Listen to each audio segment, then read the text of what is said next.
Hello guys, today I will show you this freeze frame chain transition. Before we jump in, quick heads up, today's video is sponsored by my Shake Cut preset pack, which is currently 35% off for Easter. If you want to speed up your edits and get that clean dynamic look with just a few clicks, definitely check it out. Links in the description. Alright, let's get into the tutorial. Alright, so I've got these two clips ready. We're going to move to the second clip. This is where the transition will happen. First, we duplicate the second clip, then right-click on it and choose Add Frame Hold.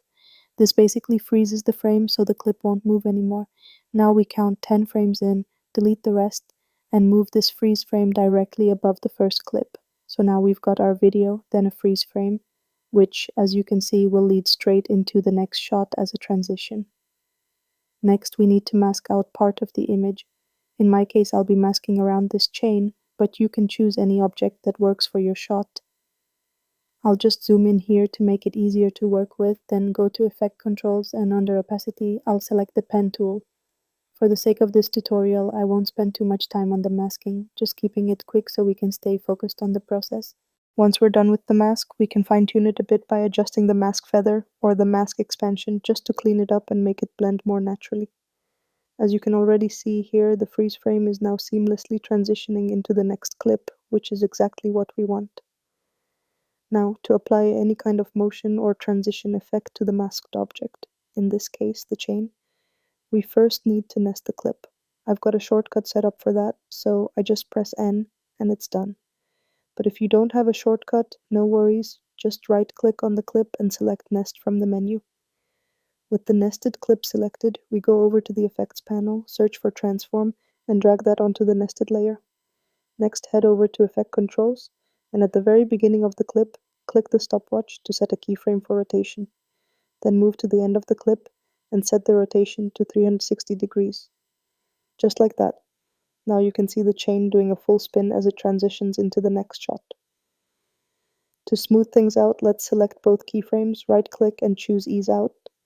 But after watching it back, I'm not totally happy with the result. It feels a bit too soft at the start, so I hit undo, and this time I'll apply Ease Out only to the second keyframe, leaving the first one linear. And yeah, for me this feels way better and more dynamic. Now we're going to apply the transform effect to our nested clip once again. Then, back in the Effect Controls panel, we'll start by enabling keyframes for both scale and rotation right at the beginning of the clip. Let's immediately change the scale from 100 to 75 so the chain appears smaller from the start. Next, we'll adjust the position, dragging the chain down off screen so it's not visible at the beginning. Then we move to the middle of the clip, and this time we push the position upwards so it looks like the chain shoots up and then drops back down, creating a popping or bouncing effect. Finally, at the end of the clip, we reset both the position and scale back to their default values, and just like that, we've got the core movement locked in, and it's looking pretty solid. Now, to make the chain feel more 3D or give it a bit more depth, we're going to add one more effect, and after that we'll finish things off with a clean shake effect. But before we get into that, I'm going to make this even easier by using one of the presets from my Shake Cut preset pack. This pack is packed with clean dynamic transitions and effects, perfect for stuff like this. I use it all the time to save time and keep my edits looking sharp. For the demo, I'm going to pick a preset from the Energy folder and just drag and drop it right onto the nested clip. And just like that, in literally a few seconds, it's done. Super easy, super quick. If I'm not feeling that particular effect, I just hit Ctrl Z or Command Z on Mac, try a different one, and keep it moving. The cool thing is, this preset pack isn't just for freeze frame transitions. It's packed with shakes, hits, fast movements, and even some loots, both for log and standard footage. I honestly use this almost every single day, and it saves me a ton of time on my edits. And it's my best-selling pack for a reason.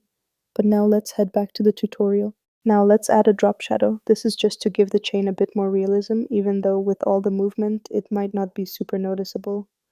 We'll set the softness to around 80% and the opacity all the way up to 100%. Like I said, it's subtle, but with different objects it can really make a difference. And that's pretty much it. As you can see after playing it back, we're almost done.